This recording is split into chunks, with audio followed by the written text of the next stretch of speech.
26-cı sualda Günləri deyir ki, sizinlə informasiyanın dinliyimiz biometrik mat mühafizə toplusundan sistemlərinə aid birinci olanları sınağın müəyyən edin. izahına baxacağıq. Deməli, Gəlin biometrik başlayaq mühafizə ilk sistemlərinə sualdan. aid olanlar Birinci barmaq sualda izinə görə deyir ki, tanımağı, deməli, daktiloskopiya adlanır bu. informasiyanın neçə növü var? Yəni dediyimiz o taktil informasiyanı İnformasiyanın demişdim. Necə duyğu iş üzvlərinə toxumanda görə 5 aldığımız növ informasiya bax mövcuddur. o. Vizual Sonra ayaq informasiya, izlərinə yəni görə vizual tanınma informasiya təbii ki də deyəndə yoxdur. biz göz Üzə görə vasitəsilə tanınma, qəbul edədiyimiz həqiqətən də yəni informasiyanın telefonu deməlidir o. falan kildə Sonra qoyanda da, dad, yəni təbii ki, bundan dil istifadə vasitəsilə edə əldə bilərik. etdiyimiz Barmaq izinə görə informasiya, deyiləm. qoxu, burun Bir çox vasitəsilə, proqramlarda bundan audio, yəni istifadə edirik bu qulaqlarımız vasitəsilə özəlliklərdən. eşitdiyimiz səslər Və və təbii ki, taktil, yəni nitqin taktil özəlliyinə deyəndə görə dəri, hissiyat tanınma vasitəsilə. mövcuddur. Yəni Yəni biz doğru cavab nəyəsə olacaq vururuqsa, 1, 3 və istiliyini, 5. soyuqluğunu və s. hiss eləyiriksə, bu taktil informasiya. İnformasiyanın bu baxımdan böyük. İndi ikinci suala. Xassəsi deyil. Aha, indi bir-bir informasiyanın xassələrini sadalayaq. Hansı informasiyanın xassələri? Obyektivlik, yəni bu onun xassəsidir. Ona görə də çıxırıq. Tamlıq informasiyanın xassəsidir. Bunları deməli, dedikcə hər birini də deyək ki, görək obyektiv informasiya nədir? Obyektiv informasiya bilirdik ki, heç kimin fikir və mülahizəsindən asılı deyil. Yəni obyektiv deyirik, obyektiv fikrim. Tamlıq isə odur ki, yəni informasiya tam olmalıdır ki, bizə hər hansısa bir qərar qəbul etməyə bizə kömək olsun. Yəni belə deyim də, tutaq ki, hər hansısa bir mövzunu yarımçıq şəkildə öyrənib həmin mövzunun testini işləyə bilərsinizmi? Təbii ki də xeyr. Yəni o informasiyanı, həmin mövzuya aid olan informasiyanı siz tam qəbul etməlisiniz ki, ona aid olan test tapşırıqlarını da rahatçılıqla yaza biləsiniz. Bu yəni tamlıq xassəsidir. Yəni sadə və izahadır. Aktuallıq. Aktuallıq da informasiyanın bir xassəsidir. Ə, yəni aktual informasiya deyəndə nə nəzərdə tutulur? Müəyyən bir zaman anında həmin informasiyanın aktual olması. Yəni belə deyim də, gündəmdə olması. Bu aktual informasiya hesab olunur. Sonra keçək etibarlılığa. Bəli, etibarlılıq da informasiyanın əsas xassələrindən biridir. Etibarlılıq dedikdə isə, yəni biz bir çox mənbələrdən informasiyanı əldə edə bilərik. Amma həmin informasiyanın hansı mənbədən, həm əldə etdiyimiz mənbə etibarlıdırmı yoxsa yox, onu diqqətlə nəzərdən keçirməliyik. Yəni məsələn, belə bir misal da çəkim ki, müharibə vaxtında yəni dezinformasiyalar daha çox yayılırdı. Yəni bu anda bəzi insanlar vardı ki, yəni yalan xəbərlər yayırlar və s. Amma onda biz daha çox nələrə istinad edirdik? Prezidentin paylaşdığı paylaşımlara və deyək ki, Müdafiə Nazirliyinin paylaşdığı paylaşımları, eyni zamanda da deyək ki, televizordan baxırdıq da, yəni xəbərlərə, verilişlərə. Oradan informasiyanı daha dəqiq oradan əldə eləyirdik də deyək ki. Yəni 44 günlük Qarabağ müharibəsi dövründə. Yəni etibarlılıq deyəndə yenə də deyirəm ki, informasiyanın hansı mənbədən əldə etdiyimiz aydınlaşdırmalıyıq. Etibarlılıq bəzən pozula da bilər. Bu hansı halda pozula bilər? Yəni qəsdən hansısa bir mənbə xəbəri, deyək ki, bir fikri təhrif eləyərək biz paylaşa bilərik. Təhrif eləyərək deyəndə ki, yəni onu biraz yanlış istiqamətə yönləndirib paylaşa bilərik. Bu artıq əsas informasiyanın etibarlılığını pozmuş olur. Sonra etibarlılığı poza bilər səs-küy nəticəsində. Belə deyim də, siz kiməsə nəsə bir fikir çatdırmaq istəyirsiniz. Və yaxud da deyək ki, mən uşaqlara dərs izah edirəm. Amma izah elədiyim müddətdə deyək ki, bir səs-küy var da. Həmin o səs-küy xaos var da. Bir sinifdə müəllim dərs keçir, amma sinifdə bir səs-küy var.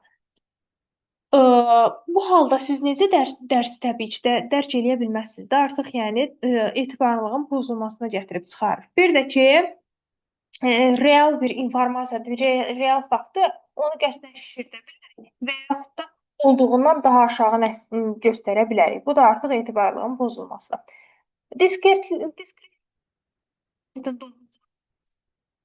Deməli, tamam deyil.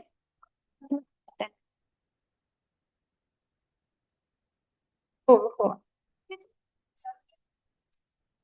İnformasiyanın emal prosesi deyəndə, yəni emal deyəndə informasiyadan yeni bir informasiyanın demək, əldə olunması nəzərdə tutulur. Yəni yeni bir şeyin alınması da belə deyək.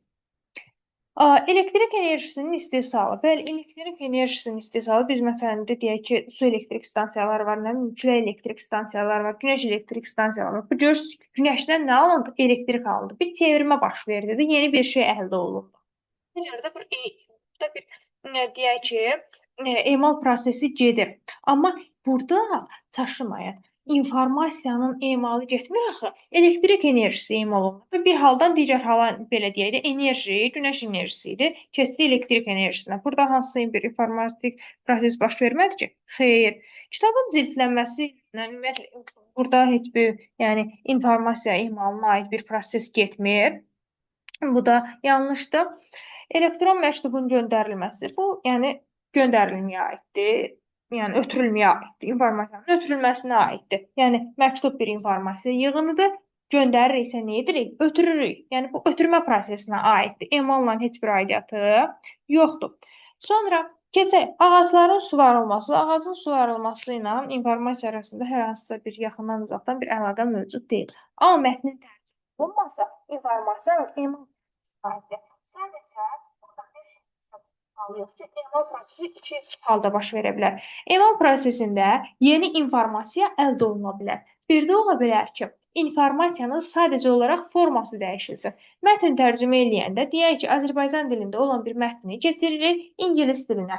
Burada nə olacaq? Sözün mənası dəyişmir ki, düzdürmü? Məna olaraq eyni qalır. Sadəcə forma dəyişir. Deyək ki, bir necə deyim də, Azərbaycan dilini keçirdirik şeyə, ərəb dilinə də deyək, tərcümə eləyirik, yazırıq.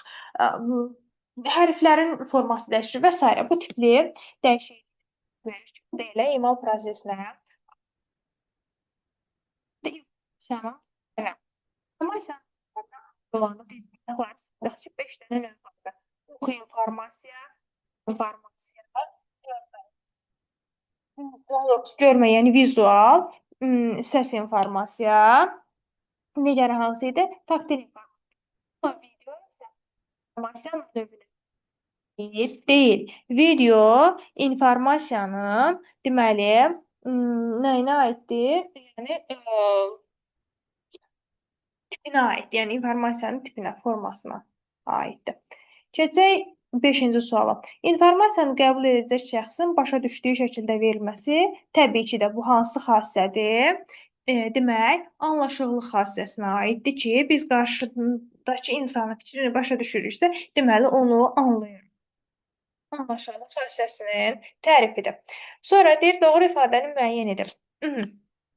Baxaq, deməli, birincidə deyir ki, cari zamana uyğun olan informasiya aktualdır. Bəli, elə bu aktuallıq xassəsinin tam doğru tərifidir. Digərlərinə də nəzərdən keçirdək. İnformasiya tamdırsa, o həmişə aktualdır. Xeyr, yəni tamlığın aktuallığın əlaqəsi yoxdur. Tam olan informasiya tam aktual olmalıdır. Deyək də, 2020-ci ildə, 2019-cu ildə COVID-19 virusu aktual informasiya idi. Yəni gündəmimiz ondan ibarət idi. Amma hal-hazırda kimsə COVID-in adını tuturmu? Xeyr. Elmi məqalələrdə informasiya həmişə aktual olur. Xeyr, elmi məqalələrdə olan informasiyanın həmişə aktual olması vacib deyil. Yəni bir elmi məqalə yazıramsa, bu hal-hazırda, yəni əvvəlki belə deyək, illərin deyək, nələrsə istinad eləyə bilərəm. Həmişə aktual olmaya da bilər. Və yaxud da bir texnologiya ilə bağlı elmi məqalə yazıramsa, texnologiya yenilənir. Bu gün məsələn bir məqalə yazmışamsa, o bir neçə il sonra artıq öz aktuallığını itirə bilər. İnformasiyanın başqasının fikrindən aktuallıq xassəsinə, başqasının fikrindən asılı olmaması obyektivlik xassəsinə aiddir. Yəni bunun aktuallıqla əlaqəsi yoxdur. D variantına baxaq. Etibarlı mənbələrdən alınan informasiya aktual olur. Yəni xeyr, etibarlı mənbədən informasiya bilərik. Amma bu o demək deyil ki, o hər zaman aktualdır. Yəni, bu da cavab 6-cı sualda A variantıdır. Keçək 7-yə. Aha, Sezar şifrləməsinə aiddir. Deyir ki, Sezar üsulu ilə şifrlənmiş film sözünün şifrini deməli, nə edin? Müəyyən edin. Baxaq. Efendim, burada nəyə fikir verməliyik? Biz burada K-nı tapmalıyıq. K-nı da necə tapacağıq? İndi onu sizə öyrədəcəm. Suallarda belə şəkildə variant daha rahat olur. Yəni, burada K-nı tapmaq lazım. Baxırıq. Məsələn, gedək ki, yəni K hamısının təbii ki, eyni olmalıdır. F-i deyək ki, ana şifr. Naya məsafə nə qədərdir? 1, deməli 2, 3, 4, 5, sonra 6, 7, 8, 9, 10, 11, 12, 13, 14, 15, 16, 17, 18, 19, 20, 10, 20. Düzdür? F aya C eləyibsə, A-nın 22. A. Y-nin amma Y-ni gəlib Y-lə şifrləsə, artıq Y 23-cü olur. K burada 23 olur. Ona görə də bu ümumiyyətlə səhvdir. A səhvdir. D də o baxımdan səhvdir. Sonra keçək baxaq. Deməli, əgər B-lərə baxaq. F-i B ilə şifrləyir. F-i əgər B ilə deməli şifrləsə 23 olacaq. K 23 olmuş olur. K 23 olmuş olur. Deməli, K23-isə keçək i-ni olmalıdır. I-nin də üstünə 23 gəlsəm, i olacaq. L-nı da əgər 23 ilə götürsəm, L olacaq nə? H. M-i də 23, K23 ilə şifrləsəm, olacaq nə? I. Cavab D olacaq nə? B variantı. Digər variantlar isə nədir? Yanlışdır. Keçək, deməli, 8-ə.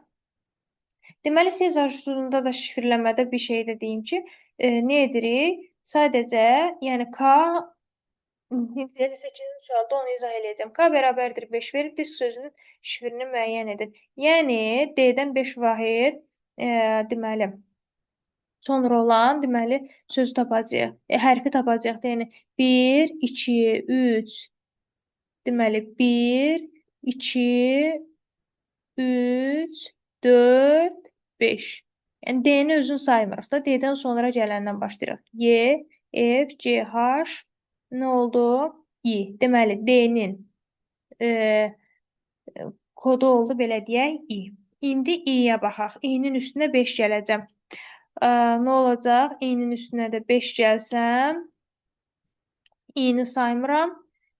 1, J, K2, L3, M4, N5. Bu da olacaq N. Elə artıq bunları çıxıram. Sonra S-nın üstünə də deməli 5 gəlsəm. Bir dəqiqə. S-in üstə 5 gəlsəm, nə almış olaram? 500 X. Elə cavab olacaq nə? Deməli, D-ni də çıxırıq. X, K-nın da üstünə 5 gəlsəm, nə olacaq? Gələcək P-də dayanacaq. Cavab olacaq Y variantı. Yəni, Sezar üsulunda şifrləmədə bir daha təkrar edeyim ki, nə edirik? Sözü, hərfin özün, tutaq ki, D-nı nə ilə mən şifrləyəcəm. K bərabər 5 veribsə, D-dən 5 vahid, deməli, sonra olan sözü tapırıq. Əgər artıq tamamladıq, deyək ki, K daha böyükdür də, 26-dan çoxdursa, tamamladıqmı 26-nı? Gəlirik təzədən yenə də başdan saymağa. K-nı tutaq ki, 28 veribsə, 26-nı tamamlayandan sonrasına gəlirik, buradan Z-ə qədər gəldik, sonrasına başlayırıq təzədən 27, 28, 29 bu formata saymağa davam eləyirik. Yəni, bunu bitirdik Z-dən, təzədən başlayırıq, 27-ni A götürürük, 28-i B bu formada davam eləyirik. Yəni, olacaq nə? Y variantı. Keçək növbəti suala, 9-cu suala. Deməli, deyir ki, şagird Paint proqramında ağ-qara təsviri rəngləyir. O, bu təsvir üzərində hansı informasiya prosesini yerinə yetirir? Ağ-qara şəkil rəngləyir. Baxın, rəngləyir. Şəkil əvvəl ağ-qara idi, indi isə rənglədi. Nə oldu? Şəkildə bir dəyişim baş verdi də, düzdür? Neynədir şəkilə? Emal eləmiş oldu. Cavab da olacaq nə? D variantı. Keçək ona. İnformasiyanın qrafik təqdim olunmasına aid deyil. Qrafik təqdim olunmasına aid olmayan təbii ki də nədir? Səs yazısıdır. Çox sadə sualdır. 11-ci suala baxaq. Deməli, 11-ci sualda deyir ki, Hansı antiviruslar vaksinləşmə yolu ilə virusları aldadaraq proqramların deməli yoluxmasının qarşısını alır. Baxın, vaksinləşmə yolu ilə virusu aldadanlar detektorlardır. Hansılardır? Detektorlar. Detektorlar. Sonra baxaq növbəti suala. İnformasiyanın kompleks mühafizə sisteminə aid deyil. İnformasiyanın kompleks mühafizə sisteminə hansılar aiddir? Proqram aparat mühafizəsi, sonra təşkilati mühafizə, deməli, qanunverici mühafizə, mühəndis texniki mühafizə. Amma şəxsi mühafizə isə yəni bura aid deyil. Keçək növbətiyə. Antivirus proqramı deyil. Antivirus proqramları demişdim ki, nə ilə yadda saxlayırıq? Uşaqlar. Antivirus proqramlarını yadda saxlamaq üçün düzdür, bəzilərinin belə məşhur adı var da. Amma adətən deməli tərkibində DR başlığı olanlar, yəni DR nədir? Doktorun qısaldılmış formasıdır da. Antivirus da bir növ doktordur da, yəni viruslardan təmizləyir kompüteri. DR ilə olanlar, yəni hansılardır? Elə antiviruslardır. Bəziləri də var, da Pandadır, məşhur antiviruslardır. Bunu deməli McDonald's-dan yadda saxlaya bilərsiniz. McAfee, sonrasına Avast, bu məşhurlardandır. Panda dedik bunu da. Amma disk defragmenter utilitdir. Antivirus deyil. Keçək növbəti suala. Uyğunluğu müəyyən edin. Deməli, baxaq, biraz ekranı kiçildək. Aha, baxaq. Deməli, deyir ki, əməliyyat sistemini yaxşı bilən və onun nüvəsini yenidən proqramlaşdıra bilən kompüter mütəxəssisləri. Aha. Deməli, yenidən proqramlaşdıra bilirsə, deməli, bu kimə aiddir?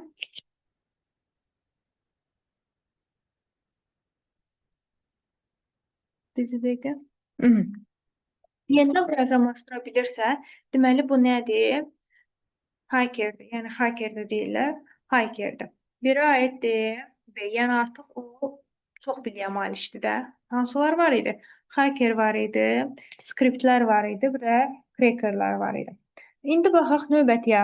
Müxtəlif proqramların üzünün çıxarılmasına qoyulan müdafiəni ləğv edə bilən, lakin proqramın zəif yerlərini araşdırıb tapa bilməyənlər. Araşdırıb tapa bilməyənlər isə nələrdir? Crackerlərdir. Deməli, 2-yə aiddir. C variantı. İndi keçək 3-ə. Hakerlik sahəsində kifayət qədər biliyə malik olan, lakin digər hakerlərin utilitlərindən istifadə edərək, bunlar da nədir? Demək, skriptlərdir, ssenari uşaqları da deyilir. Yəni, nələrsə xırda biliyə malik olur, o xırda biliyi ilə nələrsə zərər verməyə çalışır. Bu da aiddir nəyə? 3-ə də aiddir. A variantı cavab da olacaq. Y. Keçək 15-ə. Bazar günü baxaq. Arif dostunun evinə qonaq getdi. Bizə dəqiqə ekranı biraz böyüdək. Qonaq getdi. Dostu ona qarşıdakı dayanacaqdan avtobusa minib geri qayıda biləcəyini dedi. Arif dayanacaqda 3 fərqli nömrəli avtobus gördü və anladı ki, dostunun verdiyi informasiya ona geri qayıtmaq üçün qərar qəbul etməyə kifayət edəmir. Aha, nə var? Bir, qərar qəbul etməyə kifayət eləmir. Deməli, nə pozulub? Tamlıq pozulub. Dostunun evinə qonaq gedib, dayanacaqdan avtobusa minib geri qayıtmaq istəyir, amma yəni evinə getmək istəyir. Amma nə edir? 3 fərqli avtobus deyir. Day demir ki, bu hansı avtobusdan sən sırf minib gedəsən. Yəni, avtobusun nömrəsini demir də. Ona görə də burada artıq nə pozulur? Tamlıq pozulur. Yəni, sən nə biləsən ki, sən hansı avtobusdan evə qayıda bilərsən də. O baxımdan, yəni, tamlıq prosesi pozulur. Bizə 16-ya, yəni bu da elə xassələrə aiddir. Uyğunluğu müəyyən edin. Deyir, cari zamana olan informasiya. Cari zamana uyğun olan informasiya deməli, nədir? Təbii ki, aktual informasiyadır. Müəyyən müddətdə aktual olsun. Ayrı-ayrı mənbələrdən eyni obyekt haqqında alınan və üst-üstə düşən informasiya. Bu təbii ki, nədir? Bu isə etibarlı informasiyadır. Başqasının fikrindən asılı olmayan informasiya isə nədir? Obyektiv informasiyadır. Doğru cavab olacaq A variantı. Keçək növbəti suala. 17. Kompüter viruslarından qorunma səviyyələrinə aiddir. Nələrə aiddir? Deməli, virusların kompüterə daxil olmasının qarşısı alınır. Bəli. Qarşısını almalıyıq. Viruslar kompüterdə izlənilir. Virusu necə izləyə bilərik? Yəni, bunun aidiyyatı yoxdur. Virusların növü təyin edilir. Xeyr. Virus hücumlarının təsiri minimuma indirilir. Bəli, minimuma indirilir. Hansı ki, o virus deyək ki, fayl vardır və s. Yəni, bilinməyən mənbələrdən faylları açmaq olmaz, linklərə daxil olmaq olmaz. Onlar yəni virus gətirə bilər kompüterimizə. Sonra virus hücumlarının qarşısı alınır. Bəli, virus hücumlarının qarşısını ala bilərik. Nəyin vasitəsilə? Antivirusların vasitəsilə. Daxil olmanın da qarşısını ala bilərik. Yəni, onu da antiviruslar vasitəsilə eləyirik. Cavab olacaq A variantı. Keçək 18-ə. Deyir ki, informasiyanın biometrik mühafizə sistemlərinə aiddir. Biometriya deyəndə nə nəzərdə tutulur? Sırf yəni bizim bildiyimiz orqanlar vasitəsilə də, ona görə də biometrik. Biometrik informasiya mühafizə sistemi nədir? Adi, məsələn də, nəylə sizə izah edeyim? Adi telefona kilit falan qoyursunuz, baxın ondan yəni, bunu əlaqələndirib yadda saxlaya bilərsiniz. Baxaq, və yaxud da hansısa bir sayta daxil olursunuz və s. orada kod parol qoyursunuz. Onunla, yəni bunu əlaqələndirmək rahatdır. Baxaq, gözün qüzehli qişasının şəklinə görə tanıma. Bəli, bu var. Doğrudur. Sonra ovucun temperaturunu, yəni temperaturla heç bir tanıma mövcud deyil. Nitqin özəlliyinə görə də bir tanıma. Aha, baxaq, nitqin özəlliyinə görə bəli, bu aiddir. Barmaq izlərinə görə də tanıma, bəli, mümkündür. Bəzən kilit filan qoyanda da elə deyir ki, barmaq izi ilə kilit qoymaq istəyirsən, yoxsa adi bir kod yazaraq kilit qoymaq istəyirsən. Amma üz rənginə görə tanıma mövcud deyil. Cavab olacaq B variantı. Sonra keçək. Uyğunluğu müəyyən edin. Baxaq.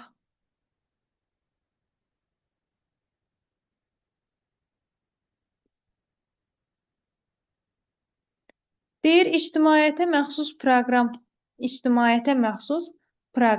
təminatı nədir? Baxaq. İctimaiyyətə məxsusdursa, hər kəs ondan istifadə edə bilər, üzün köçürdə bilər. Müəlliflik hüququ deməli ki, mövcud deyil ki, burada ictimaiyyətə məxsusdur. Ona görə də bir aiddir nə? B variantı. Şərti ödənişsiz proqram təminatı. Şərti ödənişsiz proqram təminatı müəyyən bir şərt daxilində onu ödənişsiz şəkildə istifadə edə bilirik. Burada müəllif hüququ qorunur, pulsuz yayılan proqramdır. Nədir bu? Y variantı. Müəyyən müddət sonra özəl proqram təminatı. Özəl proqram təminatı isə deməli, özəl dediyimiz, yəni kiməsə məxsusdur da, müəllifin qanuni sahibi xüsusi mülkiyyətidir. Burada da aid nə? C variantı. Şərti ödənişsiz proqram təminatı. Yəni, bu müəyyən müddətdən sonra pullu ola bilər də, yəni pul tələb edənə bilər. Müəyyən müddət ərzində proqramlar yükləyir sizə, ödənişsiz istifadə edə bilirik. Sonrasında isə mütləq şəkildə ödəniş edərək həmin proqramları istifadə etmək istəyiriksə edə bilirik. 20-ci suala baxaq. Mətn informasiya nədir? Deməli, şeir, hekayə, reklam yazısı və s. bir aid nə? Y variantı. Sonra ədəd informasiya nələrə aid? Təbii ki, riyazi ifadə, ədədlər, tarix, zaman verilənlər, yəni harada rəqəm görürüksə, onlar ədəd informasiyadır. A variantı. Sonra səs informasiyada film, klip, video çağır. Cavab olacaq. Deməli, bir dəqiqə. Bir yeça. Yox, bircə dəqiqə. Üzrü sayın, bu səs informasiya deyildi, bu video informasiyaydı. Səs aldım. Suyun şırıltısı, telefon zənci, quşların səsi. Cavab olacaq B variantı. YAB. YAB də nədir? C variantındadır. Aydındır. Sonra süzgəc antivirus proqramlarının fəaliyyəti. Görək, baxaq nədir? Süzgəc nədir? Yəni, nələrsə süzgərdən keçirdir də hər dəfə yoxluyur. Baxaq A variantını oxuyaq. Deyir ki, virusların çoxalma zərərləmə məqsədi ilə əməliyyat sisteminə etdikləri müraciətləri tutur, təhlükəli əməliyyatlara nəzarət edir. Bəli, elə A variantdır. Adi ilə süzgəcin funksiyasından biz bunu tuta bilərik də. Süzgəc nədir? Nəyisə süzürüksə, lazım olmayanlar süzgəcin üstündə qalır, lazım olan hissə də aşağı süzülür də süzgəc vasitəsilə. Düzdürmü? Bu da nə edir? Müraciətləri tutur, süzgəcdən keçirdir, təhlükəli əməliyyatlara nəzarət edir. Əgər təhlükəsizdirsə, o deməli, müraciəti qəbul eləyir, həmin müraciəti üzrə kompüter işini davam elətdirir. Əməliyyat sistemi işini davam elətdirir. Əgər görürsə, hansısa bir müraciətdə, əməliyyat sisteminə olan bir müraciətdə təhlükə siqnalı varsa, təhlükəni yəni hiss eləyirsə, o təhlükəni nə edir? Yəni, o dəqiqə belə deyək də, xəbər verir, aradan qaldırmağa çalışır, nəzarət eləyirdi onu. Belə. 21-də də aiddir A variant, doğru cavab A variant. Keçək 22-yə. İnformasiyanın yadda saxlanma prosesi deyil. Yadda saxlanması nədir? Elə mətnin oxunması. Mətni oxuyuruqsa, bu demək deyil ki, onu yadda saxlarıq. Sadəcə düzündən oxuyuruq. Amma şagirdlərin siyahıya alınması, bəli, siyahıya alınmaq, qeyd götürürüksə, orada yadda saxlama var. Dəftərə qeydlərin aparılması, bəli, yadda saxlamaq üçün qeyd edirik. İnformasiyanın diskə yazılması, bəli, yaddaşa yazırıq. Cədvəldə verilənlərin qeyd olunması, yenə də qeyd ediriksə, nədir? Harada qeyd görürüksə, ümumiyyətlə o nədir? Yadda saxlamaya aiddir. Keçək növbəti suala. 23-də informasiyanın ötürülmə prosesində deməli, iştirak edən elementləri ardıcıllıqla müəyyən edir. Aha. Ardıcıllıqla müəyyən edirik. Birinci nə olur? Təbii ki, informasiyanın mənbəyi. Düzdür? İnformasiya mənbəyi. İnformasiya mənbəyi deyə sonra nə olur? Kodlaşdırıcı qurğu 3, sonra 5, sonra nə gəlir? Rabitə kanalı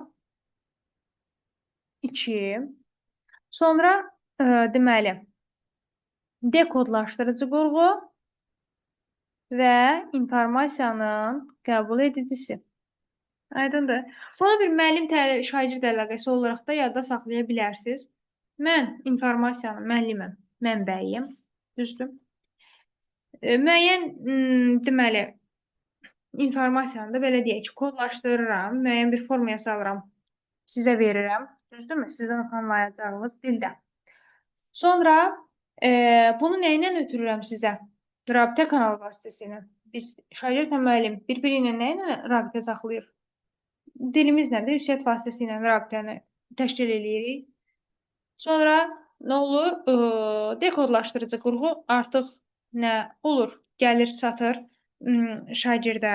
Şagird onu başlayır müəyyən edir, yəni oxuyur da deyək. Sonra da onu nə edir? Qəbul eləyir. Keçək 24-də. Troyan virusların növlərini müəyyən edin. Troyan virusların hansı növləri vardır? Uzaqdan idarə olunan, casuslar, bir də nələr? Reklam, proqramları. Bu sualdır, nəzəri sualdır. Bunu mütləq vacibdir. Deməli, keçək. Müəllim dərs izah edərkən şagirdlər hansı növ informasiya qəbul edir? Müəllim dərs izah eləyəndə nə edirik? Lövhədə yaza bilər müəllim. Lövhədə yazı yazırsa nə edirik? Görmədən istifadə edəcəyik.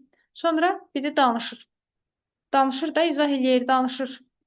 Yəni, nə ilə vasitəsilə danışır? Səs vasitəsilə. Amma hansısa bir dad, taktil və s. proses baş vermir. 26-cı sualda deyir ki, informasiyanın biometrik mühafizə sistemlərinə aid olanları müəyyən edin. Deməli, biometrik mühafizə sistemlərinə aid olanlar barmaq izinə görə tanınmadır. Daktiloskopiya adlanır bu. Yəni dediyimiz o taktil informasiyanı demişdim. Necə iş toxunanda aldığımız informasiya. Bax o. Sonra ayaq izlərinə görə tanınma təbii ki də yoxdur. Üzə görə tanınma, adətən də yəni telefonu filan kildə qoyanda da yəni bundan istifadə edə bilərik. Barmaq izinə görə deyiləm. Bir çox proqramlarda bundan istifadə edirik, bu özəlliklərdən.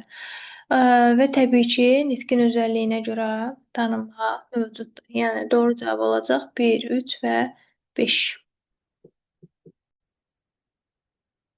27-ci test nümunəsinə baxaq. Ağıllılıq müəyyən etmə aid olan test nümunəsi. İnformasiyanın xassələri. İnformasiyanın xassələrinə aiddir nə? Tamlıq və anlaşıllıq birə aiddir. C və D. İnformasiya proseslərinə isə təbii ki, nə aiddir? Ötürmə və emal prosesləri.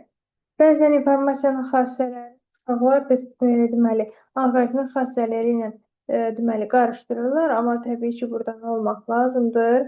Diqqətli olmaq lazımdır. Bir ayağın oldu C-də, iki ayağın oldu A və Y deməli variantları. Keçək 28-ci suala. 28-ci sualda deyir ki, Apple sözü K1, Home sözü isə K2 əsərlə Sezar üsulu ilə şifrələnərək uyğun olaraq et1 və KRTH ifadələri alınır.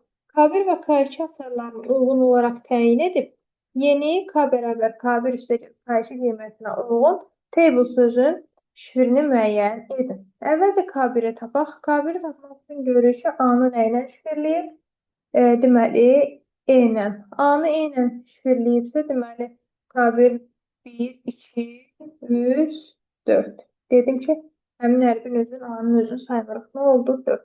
Deməli, K1-imiz neçədir? K1-imiz 4-ə bərabərdir. Keçək K2-ni tapmağa. K2-ni də tapanda nə edəcəyik? Təbii ki, home sözünə fikir veririk. Home'da H hərfi nə ilə şifrlənib? K-la. Baxırıq H1, 2, 3. Deməli, K2 də bərabərdir neçəyə?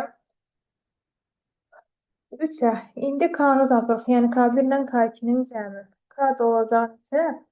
7. Düzdür. K-mız bərabər olur 7-yə.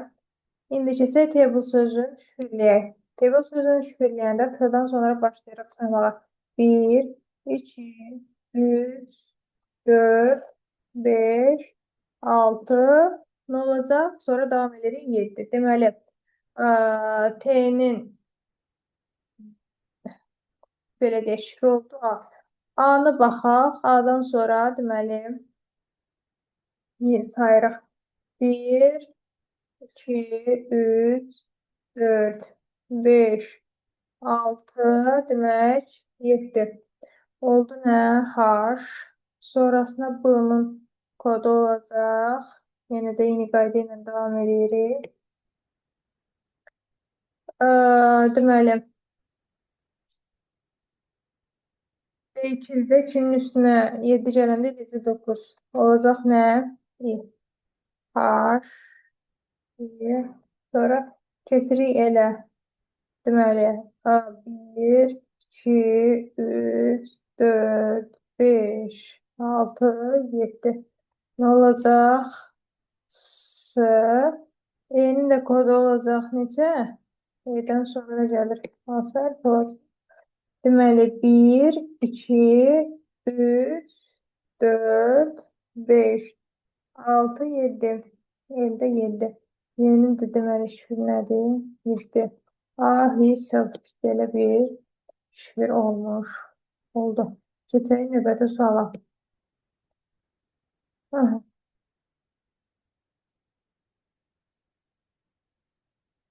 Deməli, 29-cu sualda bir adədinə göstərilmiş əmrlər tətbiq olunur. Adədinə bir əlavə et. Əvvəlcə də təmizləyək. Adədinə bir əlavə et. Alınan nəticəni kvadrata yüksəlt. Alınan nəticədən 2 çıx. Bu əmrlər ardıcıllığı ilə A2 dəyişəni tətbiq olunarsa, A dəyişəni qiyməti bu prosesdən sonra neçə olar? Gəl birinci deməli deyilən tətbiq edək. Deyir, nə elə? A-nın üzərinə 1 gəl. Yəni 2-nin üstünə 1 gələcəm. Olacaq neçə? Bərabər olacaq 3. Bizə nə edir? 1-i əvvəl təkrar edir. Sonrasına keçirən üçüncü əmri təkrarlamaq. Çünki birinci, üçüncü, ikinci bu şəkildə davam edir. Üçüncü əmrdə nə edir? Alınan nəticədən 2 çıx. 3-dən çıxıram nə içinim? 3 çox 2 bərabərdir neçəyə? 1-ə. Sonra bir ikincini tətbiq elə. Alınan nəticəni kvadrata yüksəlt. 2-nin 1-in kvadratı ilə 1-in özünə bərabərdir. Sonrasına yenə də deyir 1-i tətbiq elə. 1-in üstünə 1 gələcəm. Bərabərdir nəyə? 2-yə. Sonra deməli, nə tətbiq eləyəcəyik? 3-ü. 2-dən çıxacam. Yəni 2-ni. Nəticədən 2 çıxır. Bu da olacaq 0. Sonra deyir nə etməyəcək? Sonra 1-i alınan ifadənin, yəni qiymətinin üstünə 1 gəl. 0 üstə gəlinsin 1. Bu da bərabərdir nəyə? Deməli 1-ə. Yəni doğru cavabımız artıq burada olacaq nə? 1. Burada göstərilən 1, 3, 2, 1, 3, 1 ardıcıllığı ki var. Bu, yuxarıda verilən bu əmrlərin ardıcıllığıdır. Yəni bunları burada verilən ardıcıllığa görə nə edəcəyik? A-nın üzərinə tətbiq edəcəyik. Keçək 30-cu suala. Baxaq görək nə deyir. Deyir rəqəmləri müxtəlif olan ixtiyari üç rəqəmli natural ədədin rəqəmlərinin kvadratı yanaşı yazılaraq yeni ədəd alınır. Alınmış yeni ədədin rəqəmləri cəminin ən çox neçə ola biləcəyini müəyyən edin. Hə, kvadratlar yanaşı yazılaraq yeni ədəd alınır. Alınmış yeni ədədin rəqəmlərin cəmi ən çox neçə ola biləcəyini müəyyən edir.